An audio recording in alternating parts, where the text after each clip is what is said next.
औज़ुबिल्लाहिमिनश्शैतानिर्रजीम बिस्मिल्लाहिर्रहमानिर्रहीम आमन्तु बिल्लाहि व रसूलिहि हुवल अव्वलु वल आखिरु वज़ ज़ाहिरु वल बातिनु व हुवा अला कुल्लि शैइन अलीम। रब्बि इश्रह लिी सदरी व यस्सिर ली अमरी वहलुल उक़दतम मिन लिसानी यफ़क़हू क़ौली। मोअज़्ज़िज़ नाज़रीन, भाइयों बहनों बुज़ुर्गों, अस्सलामु अलैकुम।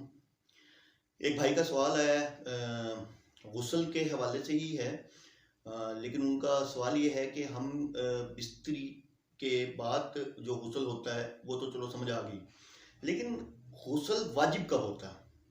बहुत प्यारा सवाल किया है, बहुत प्यारा सवाल किया है। बहुत सारे लोग जो हैं और वो इस कश्मकश में मुब्तला रहते हैं कि भाई जो हम बिस्तरी के बाद हम मतलब बाज़ औक़ात हम बिस्तरी हम नहीं करते, लेकिन हम कोई ऐसे मतलब जिसे कहते हैं आप बोसा कनारी या कुछ ऐसा कर लेते हैं, या हम कोई रोमांस कर लेते हैं, तो उसकी वजह से क्या हम पे गुस्ल वाजिब हो जाता है, आगे बाज़ औक़ात कतरे आ जाते हैं और ये मसले मसाइल, तो क्या ये चीज़ें हम पे वाजिब हो जाती हैं? तो बहुत प्यारी बात है कि आपने सवाल पूछा। देखें, अल्लाह के रसूल सल्लल्लाहु अलैहि वसल्लम की एक वाज़ेह हदीस है इस बारे में कि अल्लाह के रसूल सल्लल्लाहु अलैहि वसल्लम ने फरमाया कि गुस्ल उस टाइम तक वाजिब नहीं होता जब तक दोनों शर्मगाहें आपस में ना मिल जाएं। अब बात समझ आ रही है आपकी?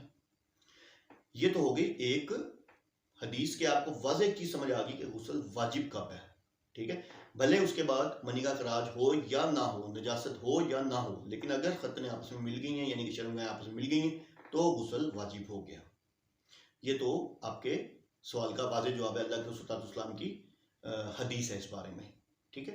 तो अब आ जाती है बात कि दूसरा जो उनका लफ्ज़ था कि भी वो रोमांस करने की वजह से कतरे आ जाते हैं, तो उसका मैं क्या मतलब मीन के सोल्यूशन करूं, तो क्या मुझे गुस्ल करना पड़ेगा? नहीं, देखें, इसकी भी एक हदीस है। अल्लाह के रसूल सल्लल्लाहु अलैहि वसल्लम के पास एक सहाबी थे, तो उनके साथ ये मसला था कि उनकी शहवत की वजह से उनको आगे थोड़े से कतरे आ जाया करते थे, तो उन्होंने अब शर्मो शर्मी में अल्लाह के रसूल सल्लल्लाहु अलैहि वसल्लम को नहीं बताया, तो और सहाबा के थ्रू हज़रत अल्लाह के रसूल सल्लल्लाहु अलैहि वसल्लम को मैसेज पहुंचवाया। इस दौरान नमाज का टाइम था, तो अल्लाह के रसूल सल्लल्लाहु अलैहि वसल्लम ने कहा कि भाई नमाज पढ़ो तुम, तो उन्होंने बोल ना पाए, तो दूसरे साहबा ने फिर उनको बताया, अल्लाह के रसूल सल्लल्लाहु अलैहि वसल्लम को बताया, सभी इसके साथ यही है मसला है। तो अल्लाह के रसूल सल्लल्लाहु अलैहि वसल्लम ने फरमाया कि तहारत करो और फिर वज़ू करो और नमाज पढ़ो।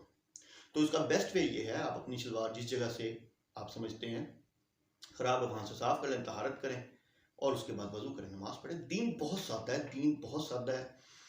कोई किसी किस्म की इसके अंदर जिसे कहते हैं ना, हमने तो मुश्किल बना लिया है ना कि बहुत मुश्किल है भाई, अल्लाह माफ़ करे, कतरा निकल गया तो हम बस वो हो गया भाई, जहाँ लग गया पानी उसको जगह को साफ़ कर लें, ठीक है। तो मकसद ये है कि जो अल्लाह के रसूल सल्लल्लाहु अलैहि वसल्लम की हदीस है, जहाँ गुस्ल वाजिब होता है वो जब दोनों शर्मगाहें आपस में मिल जाए। तो होपफुली भाई आपको आपके सवाल का जवाब मिल गया होगा। अल्लाह ताला आपको दीन में इस्तकामत दे। व आखिरु दअवाना अनिल हम्दुलिल्लाहि रब्बिल आलमीन।